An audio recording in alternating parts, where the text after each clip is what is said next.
Class में क्या देखे थे? अम्ल और क्षारक के बारे में 6 पॉइंट हो गया था। तो क्या क्या पॉइंट हो गया था याद है? तो अगला पॉइंट है 6 पॉइंट तक हो गया था हमारा। अगला पॉइंट है 7, है ना? उसमें आप दोनों के लिए देख लेते हैं, अम्ल और क्षारक दोनों के लिए।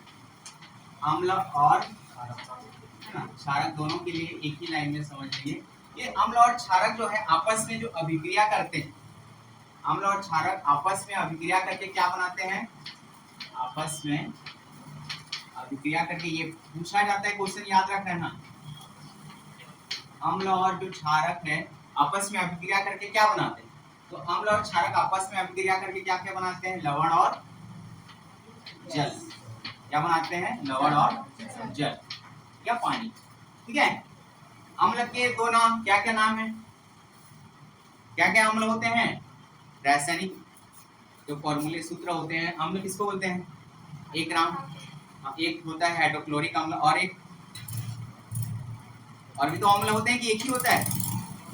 देखिए अम्ल देखो, हमको क्या करना है? अम्ल और क्षारक का अभिक्रिया करना है। जैसे हमने लिया HCl, HCl हमारा क्या रहता है? तनु, या ऐसे लिखा होगा बुक में, या DIL करके लिखा होगा, डाइल्यूट, है ना? ये क्या है? अम्ल है कि क्षार है? क्षार क्या होता है? NaOH। ये दोनों की अभिक्रिया करा रहे हैं। देखो ये आपको लिखने में आ जाना चाहिए, असल ये इसको याद नहीं करना पड़ेगा, है ना? अम्ल आपको पता है HCl होता है, क्षारक क्या होता है? NaOH। इन दोनों की अभिक्रिया कराते हैं तो क्या बनता है? लवण और जल। तो आप तो पहले जान रहे हो, लवण चलो अभी नहीं बन रहा है आपसे, लेकिन जल बन रहा है, मतलब उसका सूत्र क्या बन रहा है? H2 और O।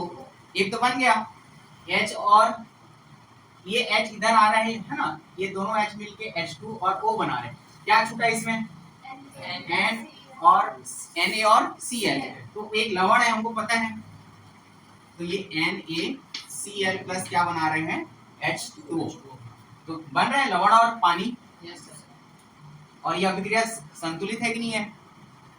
संतुलित मतलब, हाँ देखो लेफ्ट साइड में H की नंबर कितना है, ये संख्या कितनी है?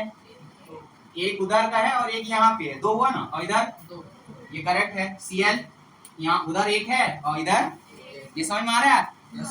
उसके बाद क्या? Na तो 1 है, इधर भी 1 है ना, ऑक्सीजन 1 है, मतलब ये संतुलित है। ठीक है, ये एक उदाहरण हो गया किसका? देखो दोनों ले सकते हो, पहले क्षारक लिखना रहेगा तो पहले क्षारक लिख दो, दोनों के लिए, है ना ये? दूसरा जैसे एक और उदाहरण देते हैं, और क्या होता है हमारा अम्ल? जैसे H2SO4 होता है, H2SO4 है ना, ये भी एक क्या होता है? अम्ल होता है। ठीक है। और यदि हम इसको लेंगे क्षारक में, हम क्या ले सकते हैं? KOH, ये क्षारक है कि नहीं है? OH आपको यदि हाइड्रोक्सिल आयन दिखा मतलब क्या है? क्षारक, बताया था ना। और H आयन दिखा मतलब अम्ल, अम्ल। ऐसे पहचान नहीं सकते, OH आयन दिख रहा है मतलब ये क्षारक है, और ओनली H दिख रहा है या हाइड्रोजन दिख रहा है मतलब अम्ल है। ये पहले ही लाइन में बताया था, सेकंड पॉइंट या थर्ड पॉइंट बताया था। ये दोनों अभिक्रिया करके क्या बनाएंगे? लवण और जल। अब ये अभिक्रिया करके क्या बनाते हैं? देखो K2SO4 बनाते हैं, पोटेशियम सल्फेट, और ये बनाते हैं पानी, H2O। ठीक है, ये लवण है एक और ये पानी। ये अभिक्रिया संतुलित है कि नहीं है?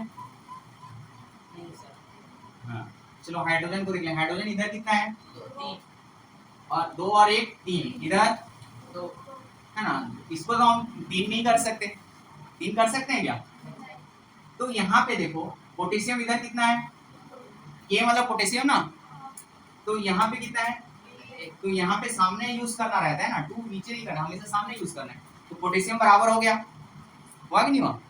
अब हाइड्रोजन, अब O देख लो, O कितना है? यहाँ पे 4 है और यहाँ पे 1 नहीं है, 2 सामने है, मतलब तीनों के लिए है। A के लिए भी 2 है, O के लिए भी है, और H के लिए भी। तो टोटल कितने हो जाएंगे ऑक्सीजन? और इधर कितना है? यहाँ 4 है, लेकिन यहाँ पे हम सामने क्या कर दें?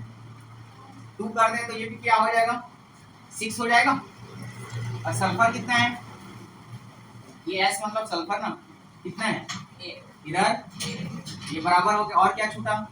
हाइड्रोजन, हाइड्रोजन कितने हैं उधर? अब इधर 2 और इधर 2, 4, इधर 2 और इधर 2, 4। अब ये बराबर हो गया, ये कुछ छूटा है? हाँ? तो ये अम्ल और क्षारक में ऐसी अभिक्रिया होती है, याद रखना। अम्ल और जो क्षारक जो है आपस में अभिक्रिया करके क्या बनाते हैं? लवण और पानी बनाते हैं या जल बनाते हैं। ये 2 उदाहरण काफी है, ठीक है। अगला है, हम देखते हैं 8वां पॉइंट।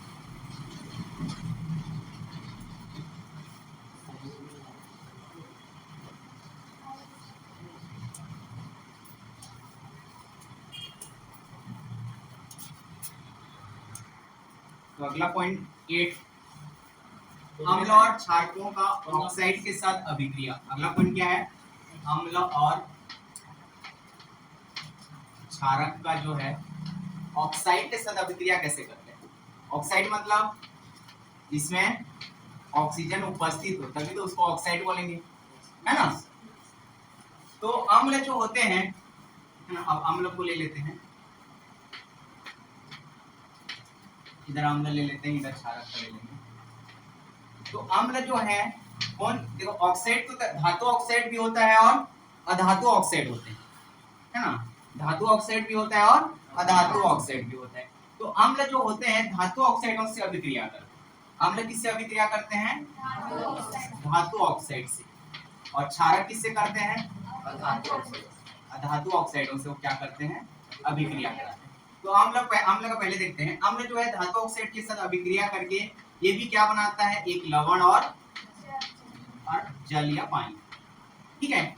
और अम्ल और क्षारक भी आपस में अभिक्रिया क्या करके क्या बनाते हैं? लवण और पानी, ठीक है। तो इसकी उदाहरण आप देख लेते हैं, क्या क्या ले सकते हैं। अम्ल मतलब हमारे पास अम्ल तो जो हम ले ही रहे हैं उसी को बार बार ले रहे हैं। जैसे HCl एक अम्ल है, हाइड्रोक्लोरिक अम्ल। इसको हम क्या पढ़ते हैं नाम, है ना, HCl को हाइड्रोक्लोरिक अम्ल बोला जाता है, ठीक है। धातु ऑक्साइड क्या होता है? ये एक धातु में ऑक्साइड का जुड़ा होना, उसको हम बोलेंगे धातु ऑक्साइड। जैसे धातु ऑक्साइड में सोडियम धातु है क्या धातु है? मैं बताया था, हैं? धातु क्यों है? लास्ट में है इसके धातु है। चलो ठीक है, ये मेथड से भी कम से कम याद तो रखो 10th क्लास में। तो सोडियम ऑक्साइड का जो सूत्र होता है Na2O लिखा जाता है, ठीक है। और ये Na2O क्यों लिखा जाता है उसको बाद में बताएंगे, ठीक है। तो ये आपस में अभिक्रिया करके क्या बनाएंगे? देखो लवण मतलब दिख रहा है आपको, हमेशा Na और Cl दिख रहा है, तो क्या बनेगा डायरेक्ट? तो NaCl एक आपका लवण बन गया।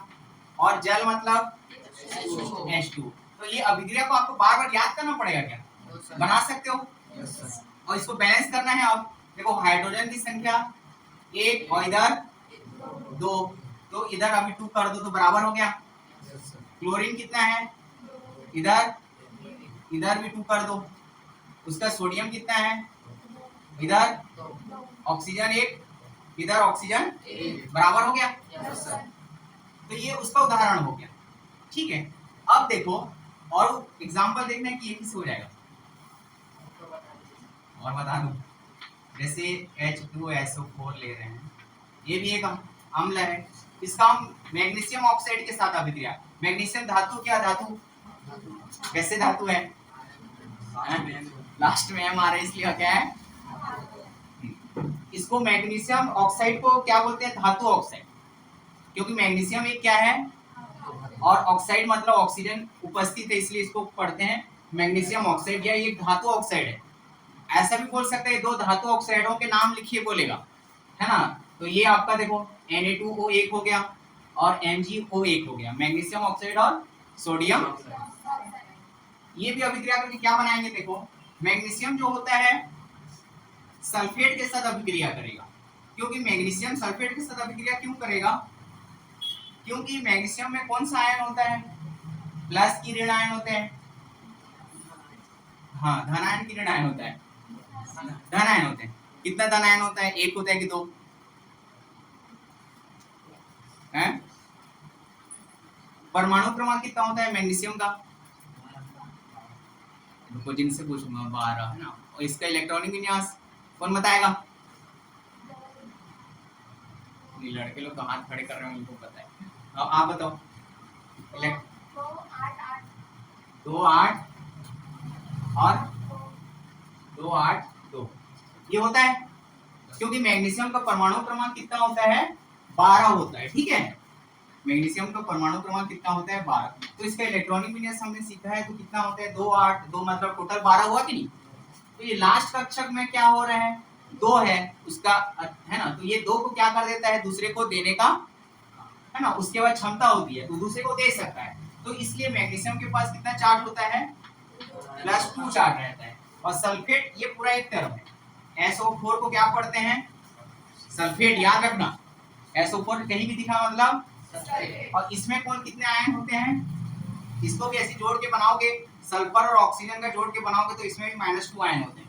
तो ये दोनों प्लस और माइनस आयन अभिक्रिया करके संतुलित हो जाते हैं, ये 2 कैंसिल हो जाता है, तो ये आपस में अभिक्रिया करके क्या बना लेते हैं मैग्नीशियम सल्फेट, और एक बन जाएगा आपका H2O। अभिक्रिया संतुलित है कि नहीं है, ये सब अभिक्रिया समझ में आ रहा है ना कैसे लिख रहे हैं, ये है कि नहीं है संतुलित, सब सही है,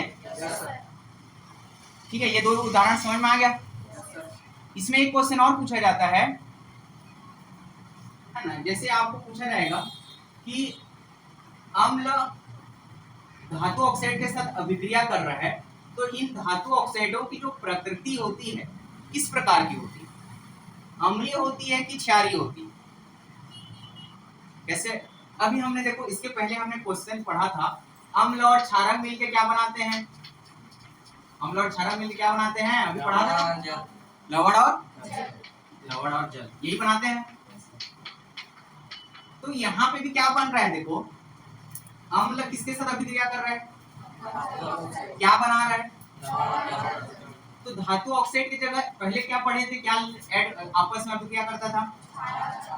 तो अम्ल में जो है ना, धातु ऑक्साइड की प्रकृति क्या होती है, क्षारीय होती है, क्योंकि देखो ये क्षारक का काम कर रहा है ना, ये जो धातु ऑक्साइड है क्षारक का काम कर रहा है, तभी तो लवण और जल इसमें भी मिल रहा है। तो याद क्या रखोगे, अम्ल में जो धातु ऑक्साइड की प्रकृति कैसी होती है बोलने से, क्षारीय होती है, याद रखना, ये पूछा जाता है क्षारीय कैसे होती है, समझ में आए, क्योंकि अम्ल और क्षारक भी आपस में अभिक्रिया करके लवण और जल बनाते हैं, और अम्ल और धातु ऑक्साइड भी अभिक्रिया करके क्या बनाते हैं, लवण और, तो इसलिए धातु ऑक्साइड की प्रकृति क्या कैसे होती है, क्षारीय। इसको उदाहरण देकर समझाइए बोलता है, तो एक उदाहरण दे कैसे लिखना है, बन जाएगा। चलो ठीक है, अगर आप क्षारक में देख लेते हैं, क्षारक में भी उल्टा आएगा उसको बताऊंगा, बाकी ये 2 समझ में आया। अब देखो क्षारक जो होते हैं धातु ऑक्साइड के साथ अभिक्रिया नहीं करते, और धातु ऑक्साइड के साथ क्या करते हैं, और अधातु में कौन कौन आते हैं, धातु ऑक्साइड के साथ अभिक्रिया करके क्या बनाते हैं, पहले ये जान लो क्या बनाएंगे, हाँ वही बनाते हैं, ठीक है, कंफ्यूज नहीं हो, अच्छे से पढ़ोगे तो एक भी चीज याद करने की जरूरत नहीं है, सब समझ समझ के लिख लोगे, लवण और जल। अब एक क्षारक का नाम क्या है, क्षार क्या क्या हो सकता है, H2SO4 तो अम्ल होता है यार, H दिखा मतलब तो अम्ल है ना, OH आयन दिखना चाहिए, हाँ NaOH क्या है, एक क्षारक है ना। तो चलो हमने NaOH ले लिया।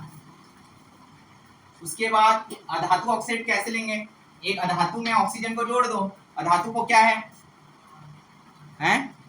अधातु कौन कौन से हैं तत्व, हाइड्रोजन, तो हमको तो हाइड्रोजन बनाना ही है, पानी तो हाइड्रोजन नहीं लेंगे, और लिथियम आपका धातु है, लिथियम में तुम M आ रहा है ना लास्ट में, तो कार्बन क्या है,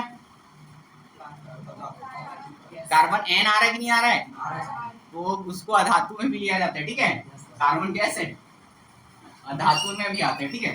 तो C और उसमें ऑक्सीजन मिला दोगे तो कार्बन डाइऑक्साइड एक अधातु ऑक्साइड होता है, इसका नाम क्या है, हाँ ये है ना, इसको हम अधातु ऑक्साइड भी बोल सकते हैं, क्योंकि इसमें ऑक्सीजन भी है और कार्बन हमारा क्या है, अधातु वाला अधातु तत्व है, ठीक है। ये आपस में अभिक्रिया करके क्या बनाएंगे, लवण और जल। यहाँ पे कौन सा लवण बनता है, यहाँ पे बनता है Na2CO3 बनता है, ठीक है। सोडियम कार्बोनेट होता है ना एक, Na2CO3 सुनी दिया हुआ है। और क्या बनाएगा एक H2O। बैलेंस है, अभिक्रिया की नहीं है। हाँ, क्या क्या अभिक्रिया बैलेंस नहीं है? देखो इधर सोडियम कितना है और इधर 2, तो यहाँ पे 2 लगा दिए, ये बैलेंस हो गया। उसके बाद हाइड्रोजन कितना है 2, एक राइट साइड 2 है। सबको आ रहा है समझ हैं? कौन सा ये वाला? देखो क्षारक मतलब एक क्षारक ले लिए NaOH। उसके बाद अधातु ऑक्साइड मतलब कार्बन डाइऑक्साइड एक अधातु ऑक्साइड होता है, क्योंकि कार्बन एक अधातु है और ऑक्सीजन है, मतलब उसको हम ऑक्साइड में ले लेते हैं, ऑक्साइड प्रकृति की। तो कार्बन डाइऑक्साइड एक आपका अधातु ऑक्साइड है। ये दोनों आपस में मिलकर क्या बनाते हैं? लवण और, ठीक है। तो NaOH और CO2 की अभिक्रिया कराने से Na2CO3 बनता है। क्या बनता है? Na2CO3, इसको बोलते हैं सोडियम कार्बोनेट, ठीक है। और ये क्या बनता है? पानी। इस अभिक्रिया को हमको क्या करना है? बैलेंस करना है। तो क्या छूटा? हाइड्रोजन हो गया। ऑक्सीजन कितना है? इधर 3 है, दोनों से 4 है ना। ये समझ में आया जो पूछ रहे थे? और क्या छूटा? कार्बन कितना है? ये अब सब अभिक्रिया संतुलित है, ठीक है। और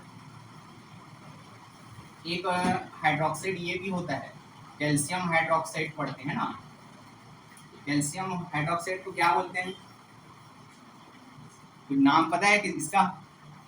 हाँ, कैल्शियम हाइड्रोक्साइड को भी कार्बन डाइऑक्साइड के साथ अभिक्रिया कराते हैं तो क्या बनाता है? ये CaCO3 calcium carbonate plus H2O बनाते हैं। इस अभिक्रिया को बैलेंस कर लो। ये पहला एग्जांपल हो गया। और ये अभिक्रिया बैलेंस है कि नहीं है? कैल्शियम कितनी है संख्या? इधर बराबर है ना।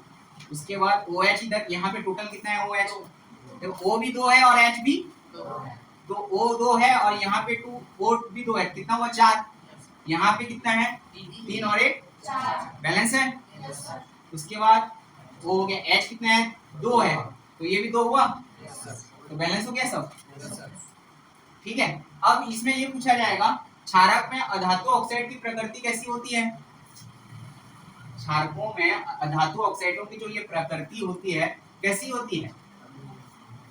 इसकी प्रकृति अम्लीय होगी ना, क्योंकि यहाँ क्षारक है, अम्ल की जगह क्या लिया गया है यहाँ पे? तो इसलिए इसकी प्रकृति कैसी होती है? और अम्ल में धातु ऑक्साइडों की प्रकृति और क्षारक में अधातु ऑक्साइडों की प्रकृति।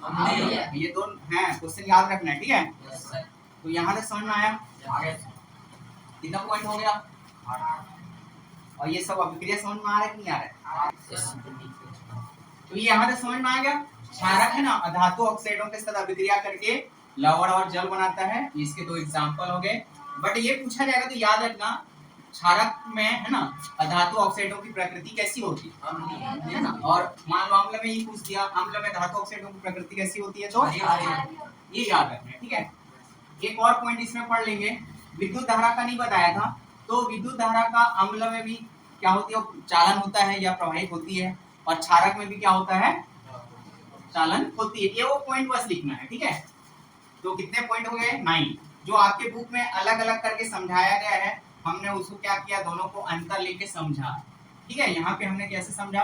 दोनों में एक अंतर लेके समझ लिया, कॉलम बना के। इधर एक लेफ्ट साइड से है ना हमने ले लिया और राइट साइड में हमने क्या ले लिया? क्षारक। और बुक में ऐसी लाइनिंग दिया हुआ, लाइन से, ऐसा कोई नहीं समझा है। तो समझ में नहीं आएगा तो पूछना, बार बार पूछ सकते हो। ऐसा नहीं है कि एक बार पूछिए फिर भी समझ नहीं आया बताने के बाद तो अगला बार भी पूछ सकते हो। तो 9 पॉइंट लिख लोगे क्या है? और एक क्वेश्चन रहेगा उसके बाद, ठीक है। अम्ल और क्षारक में विद्युत धारा का क्या होता है ना। विद्युत धारा इसमें भी प्रवाहित होती है। प्रैक्टिकल करने बोला था ना। तो कम एक क्लास में कैसे चलेगा? तो ज्यादा मात्रा में लेना पड़ेगा ना विलियन। विद्युत इसमें क्या होती है? प्रवाहित होती है। और क्षारक में भी है ना विद्युत धारा क्या होती है? प्रवाहित होती है। कौन से कंडीशन में होती है? लेकिन जलीय अवस्था में होती है, ठीक है। तो इसमें भी आपका विद्युत धारा प्रवाहित होगी, इसमें भी राइट लगा दें, ठीक है। आपके लिए होमवर्क के लिए क्वेश्चन लिख रहा हूँ। दैनिक महत्व, दैनिक जीवन में पीएच का महत्व, एक हेडिंग है या कल 5 पॉइंट इसका दिया हुआ है। दैनिक जीवन में पीएच का महत्व, दैनिक जीवन में पीएच का महत्व, ठीक है, दैनिक जीवन में पीएच का। अब ये याद है कि भूल गए? पीएच स्केल में कितने नंबर, कहाँ से कहाँ तक नंबर होता है? कहाँ से कहाँ तक? हाँ, और अम्ल किसको प्रदर्शित करते हैं, कहाँ से कहाँ तक? 0 से 7 तक नहीं, 7 में तो उदासीन हो जाएगा। और क्षारक में 8 से 14, ठीक है। हाँ, ये याद रखना। तो इसमें 5 पॉइंट दिया हुआ है। पाचन की प्रक्रिया और पीएच में क्या अंतर है, या क्या महत्व है, रक्त का पीएच में क्या महत्व है, ये 5 पॉइंट आप पढ़ के आओगे, ठीक है। तो आज की क्लास के लिए इतना, ठीक है। होमवर्क करके आना है, कल हम नेक्स्ट पढ़ेंगे, ठीक है।